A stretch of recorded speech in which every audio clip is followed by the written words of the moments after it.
This is a perfect time to bring on a guy who'll boost your morale, because you may need a morale boost this morning. He's a guy you ought to be following on Twitter. Dom is what you look for, at DOM_Frederick. Fred, good morning. How are you? I'm doing well, guys. You put on the Thuggish Ruggish Bone, and it made me feel something driving to work right now. But it's great to talk to you. Sad morning, but a morning to reflect on a, pretty solid Cubs career that a lot of people aren't going to give credit to. So, but thanks for having me on. Not a problem. Yeah, if people just tuning in, some of the news, the big Chicago news yesterday that Cubs announced that they were non-tendering Kyle Schwarber's contract. Before we get into kind of the specifics of what all that means, was this something you had emotionally prepared for? I mean, we kind of all saw some of the writing on the wall. Did your preparation lessen the blow that came yesterday? Yeah, I don't know. I mean, I think I was pretty realistic. I kind of knew that there was a chance of this happening. But I don't know if I totally talked myself into the reality that he wasn't going to be on the team moving forward. I just thought it was potentially speculation that could be warranted. But the fact that he was gone and the news came, sometime around 3 o'clock yesterday, it was tough. And then I was waiting around my phone for like 4 hours, just waiting for the official word to come out from the Cubs. So that was just, then you're just kind of mulling through old videos and watching old Schwarber home runs, so on and so forth. I'm wearing my morale collab with him, and it's just, a lot of memories come back. It wasn't the best way to spend my 4 hours after work, but it was what it was.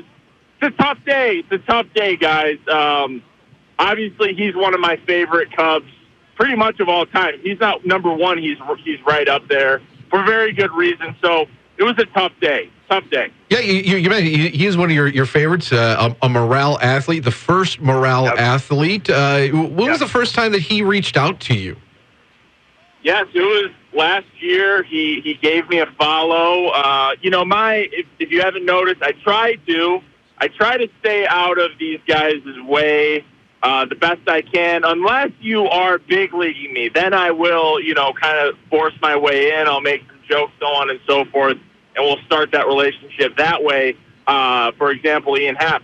But with Schwarber, he just came out and followed me.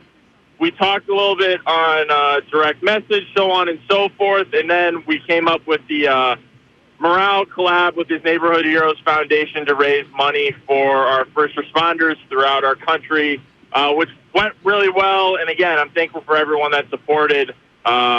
We raised a lot of money, so it was awesome. But listen, I was thinking about it last night. Kyle, when you're thinking about the 2016 team or the Theo era, Kyle was like the Midwest presence on the Cubs. You had Rizzo, who was from Florida, Chris Bryant from Las Vegas, Javi from Puerto Rico and, Florida. But Kyle Schwarber was Ohio, Big Ten, Midwest type of guy. He looked like he was from here. He talked like he was from here. And I think it brought that charm to these past 6 years, which was amazing. And obviously he had incredible moments, which people are so thankful for, which I'm so thankful for. But on top of that, him just being a down-to-earth guy, him being open to collaborate with me personally was awesome. And like I said last night, my appreciation cannot be overstated.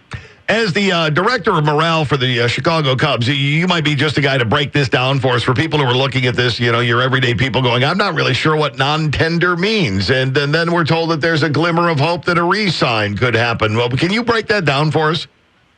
Yeah, so basically when you have a player who is drafted by the team, they have 7 or so years of team control. Kyle was just finished up his 6th year of team control, and through that time each year a team tenders you a contract, so you come back under that team control. You go through arbitration on the second half of your so-called rookie deal, and the Cubs simply decided that the $7 or $8 million that Kyle was most likely to be owed this year technically wasn't worth it, so they just said, you know what, we're not going to offer you this opportunity to come on the team and to earn that money. But there is the opportunity, considering Kyle is now a free agent, that he can re-sign with the team.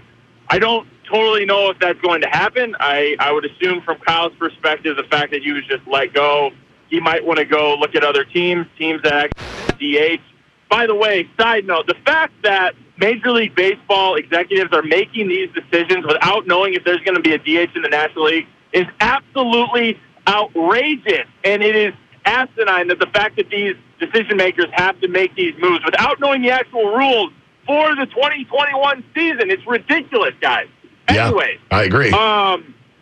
Anyways, so there is a chance he can come back, but it would have to be, a free agent negotiation process all over again, and he has the opportunity to sign with 29 other teams. So we'll see what happens. The Cubs simply could have, I think for a few reasons, the Cubs could have said that, the $8 million that he was owed simply wasn't worth it, that he might have he potentially in 2021 could be like a 1.5 win more player, and that wouldn't necessarily justify his salary, or they just want to diversify the lineup like we talked about last time I was on, to get more contact in, to get guys who can put the ball in play and produce on top of that, kind of diversify the lineup up and down. So I think there's a lot of reasons for doing it. Do I necessarily agree with them all? No, but as I said before, I understand why the decision was made.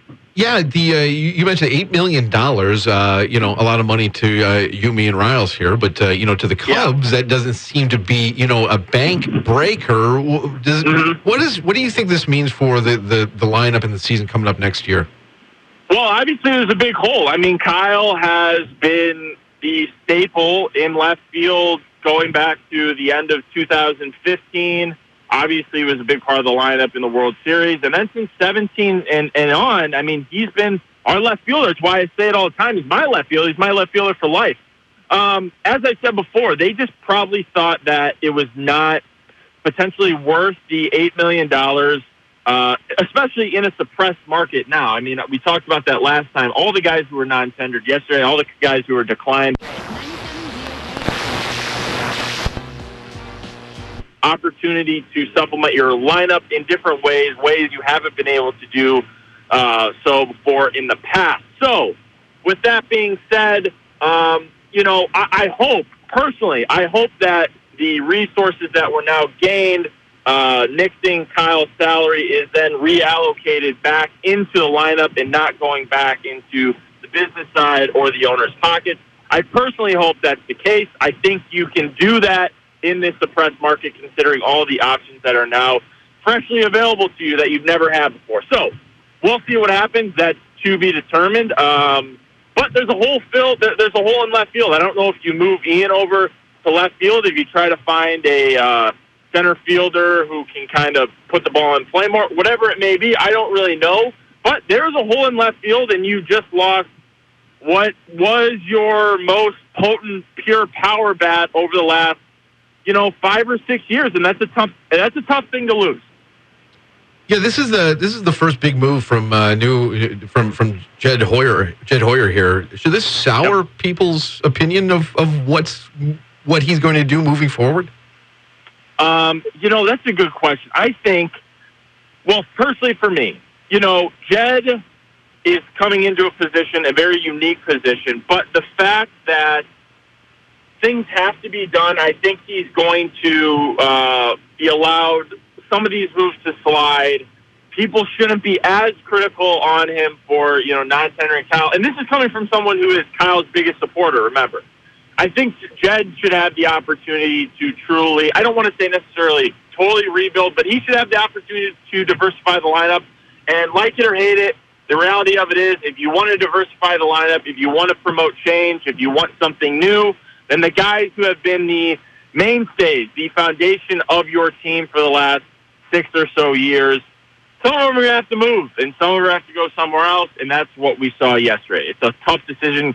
Jed said himself, he is a legend here in Chicago. He is a all-time Cub in many different ways. He's not one of the best Cubs of all time, but he is an all-time legendary Cub for what he did in the World Series. How he acted off the field, what he meant to the team, how he was just one of us. Like I said before, he's a Midwest type of guy. He's a Big Ten guy. I mean, you don't see that a lot. Guys coming from the Big Ten, it's just Midwest, Hardy Midwest. You guys understand. And that's what Kyle represented. So, again, Jed should have the opportunity to make the moves that he feels are necessary for this team. But it doesn't mean that people are going to be sad or, just kind of distraught about what went down, and that's totally reasonable. We're your home for the Chicago Cubs, and we're talking Cubs with the director of morale for the Chicago Cubs. Guy you should be following on Twitter. Follow on Instagram as well, at Dom, D-O-M _Frederick. Now, I kind of feel badly for two reasons for Albert Elmora. Now, he gets non-tendered, and then he gets drowned in the Schwarber worship, and he's kind of an afterthought on this one. What's your take on the Elmora non-tendering? Well, how about this? I mean, the fact that we just had two top 10 first-round picks from, in a matter of 3 years, 2012 and 2014, get non-tendered and not even see the last year of their deal in a Cubs uniform is something. Maybe that has something to do with the fact that we're in a recession right now, suppressed market.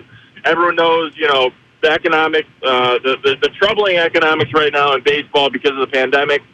But who would have saw that coming, that guys who were Theo guys wouldn't see the last year of their rookie deal as a Cub. It's something. I mean, listen, I talked about Elmora in the past.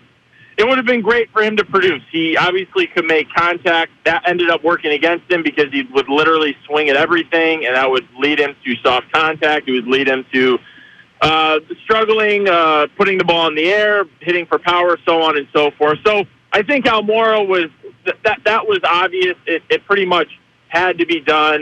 He was a fifth outfielder at this point. I think a lot of people were saying that the Cubs failed him more than they failed, than he failed the Cubs. I don't know about that. He looked to me like a guy that never really changed what he did. Unfortunately, the game's really hard, and he just got passed up. And, he, reasonably speaking, over the past, 5 years, all the pitchers have been working at the top of the zone. He should have been a guy who can hit the high fastball, and he wasn't able to do it. Again, it would have been great for him to produce on top of his contact skills. That never happened. The glove was pretty good. He wasn't an incredibly fast player, but, I think the non-tendering makes sense there. So, again, but we never would have thought that 2 first-round, top 10, top 6 picks would be non-tendered before their last year on their rookie deal in a Cubs uniform. It's really something. I don't think we're done seeing moves here, obviously, in this offseason. I don't think either of these two players will be moved. But who's less likely to not be in a Cub uniform first? First baseman Anthony Rizzo or your new best friend Ian Happ? Oh, wow. That's a really good question. I don't think there's any chance. Personally, I don't think there's any chance. Well, for both of them, I really don't see any of them going. I think the fact that Ian, yes, morale athlete, one of my guys to the core, I just don't see him getting moved because of the 3 years of control. It's cheap. I think his ceiling is still to be determined. And when you look at the back of his baseball card, and I'm just not saying this because he's my guy, he has been, and he doesn't have to answer to anyone, he's been one of the best, I don't want to say the best hitters, but one of the more consistent hitters since he came into the league. He has over an 800 OPS. He hits home runs. He takes walks. He's very versatile. He can play the infield and the outfield. He can play all all 3 outfield positions. He can play first base if he has to. I mean, he's the guy that you want to keep on the team, regardless of what your outlook is moving forward. And I think in the future, you're going to be able to sign him to an extension, hopefully. In terms of Rizzo, listen, I think he's a Cub for life. I think they're going to try to make him a Cub for life. I've never thought that he is going to break the bank in terms of his next deal because he is an older player. He's a first baseman. His position can be filled a lot easier than other positions around the diamond. But he is the leader of this team. He has that sentimental feel to it. He's very similar to a Paul Konerko for the White Sox. Other, mainstays, foundational type players for plenty of organizations in the past. He's one of those guys. So, that it's a good question. I personally don't see either of them being moved. I don't know if that's the answer you want, but I don't see any of them being moved, especially because Ian is so versatile. He can play so many different positions, and he has the years of control under his belt, and he's just been a good player overall. So I hope both of them stay. Hopefully we can find a way to work some extensions in for both of them and move forward from there and start building this thing back up, moving forward. Yeah. I'm ready to go. Yeah, I'm fired up now. Let's go. Hey, Let's go. And one more before we let you go. I know you've been trying to apply your morale trades towards the Bears fan base, and I honestly think you're wasting your time with that one. That's Yeah, that ship may have sailed, dude. That's not a project. I hear ya. It's not a project you need to work in. And I know you're a Northwestern guy. I know Northwestern basketball isn't as big as the football team. Do you have any interest in hopping on the Illini basketball morale team? Because they might need help this year. Unfortunately, guys, I am a Northwestern fan to the core. Born and raised right around that area, and I bleed purple. I just bleed purple. I can't. It's not that I don't like Illinois. I just bleed purple. That place means a lot to me. I didn't go there, but I had a lot of family that went there.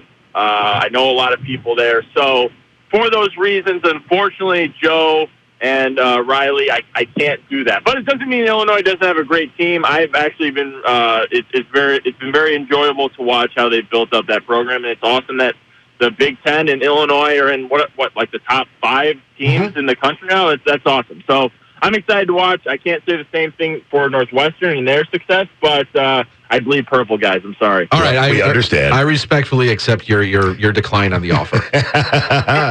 See, with all this bad news, last night when Joe texted me and goes, man, the Schwarber thing, he goes, we're talking to Dom tomorrow. The sun kind of came out a little bit. I felt a little bit better about things, and now having talked to you, I feel even better about things. Dom, as always, we appreciate the help. I hope a ton of people follow you on Twitter. Get over and see what you're doing on Instagram, and grab some of that wonderful merchandise as well. Makes a great holiday gift, I might add. Thank you. Dude, thanks a lot for your time. We'll look forward to talking to you again real soon. Absolutely. Let's do it. Whenever you need me, just let me know. I hope you guys had a great Thanksgiving, and hope to talk to you all soon. Absolutely. There we go. He's the director of morale for the Chicago Cubs. Follow him at Dom, D-O-M _ Fredericks.